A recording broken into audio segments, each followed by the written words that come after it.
ये मेरे पास अभी कुछ कैट्स हैं। बेसिकली इनको हाइपोथर्मिया हुआ है, इनका टेम्परेचर कम हुआ है।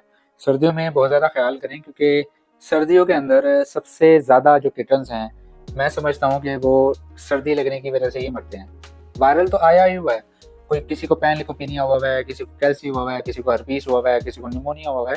तो उस वजह से तो अमवात होती ही होती हैं, लेकिन किटन्स में हाइपोथर्मिया एक बड़ा बेसिक चीज़ है।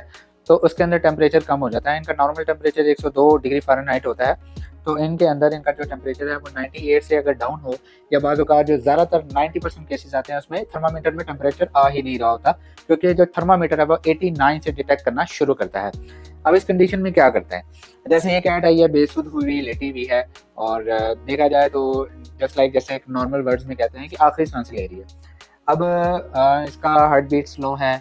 इसका आईवी पास करके इसको बेसिकली हमने हीटिंग पैड लगाया हुआ है, और आहिस्ता आहिस्ता इसका जो जिस्म है वो गर्म भी हो रहा है आर्टिफिशियल हीट से, और साथ में इसको बॉडी के अंदर बेसिकली फ्लूइड है वो भी जा रहा है। तो उम्मीद की जा सकती है इस तरह के केसेस में कि आपका पेट रिकवर हो जाए। अगर आपके पेट को भी इस तरह का कोई इश्यू होता है तो उसकी बेसिक जो रीजंस हैं, एक तो जब पेट ज़मीन पे चलता है तो ज़मीन ठंडी होती है उस वजह से।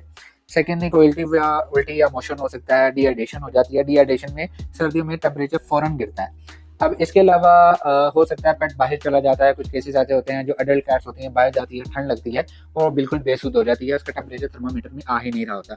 अब घर पे आप क्या कर सकते हैं, ऐसा कोई इशू हो तो कोशिश करें नीम गर्म यखनी पिलाने की कोशिश करें, फ़ौरन उसको कंबल में लपेट लें।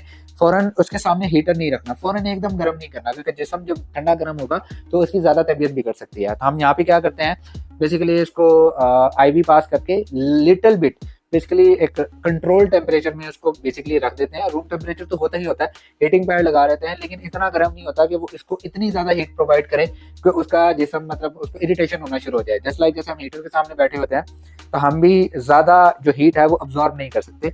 इस तरह जो किटन्स होते हैं उनके अंदर भी ये सिनेरियोज होते हैं कि वो बहुत ज्यादा हीट बर्दाश्त नहीं कर सकते। तो बेहतर होगा कि उनको डायरेक्ट हीट नहीं देनी, उनको नीम गर्म पानी पिलाना है या यखनी देनी है। और अगर आप थर्मामीटर से उसका टेम्परेचर मालूम कर सकते हैं तो ये बहुत ही एक अच्छी चीज़ है। अगर आपको लगता है कि थर्मामीटर में टेम्परेचर नहीं आ रहा या 98 से नीचे गिरा हुआ है तो फ़ौरन वेट के पास रजू करें। वेट हो सकता है कि ड्रिप लगा दे सामने। एनीमा भी नीम गर्म पानी से किया जा सकता है, उससे भी रिकवरी के चांसेस होते हैं। लेकिन अगर टेम्परेचर 94 से नीचे चला जाए तो उसमें रिकवरी के चांसेस बहुत ही मिनिमम होते हैं। इन केस अगर किटन है तो उसके तो तकरीबन 95% से ज़्यादा चांसेस होते हैं कि वो एक्सपायर कर जाए। अगर अडल्ट कैट है तो आप समझ रहे हैं कि 20 to 30% चांसेस होते हैं।